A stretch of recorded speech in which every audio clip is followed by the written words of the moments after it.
અને શિવ સાધનામાં લક્ષ્મીજી એટલા બધા તન્મય બન્યા એના શરીરમાંથી દૂધ નીકળવા લાગ્યું.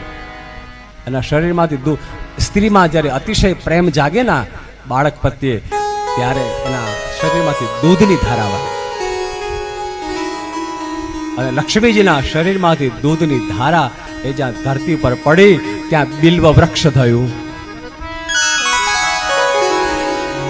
ત્યાં બિલ્વ વૃક્ષ થયું. દેવતાઓએ આકાશમાંથી પુષ્પનો વરસાદ કર્યો.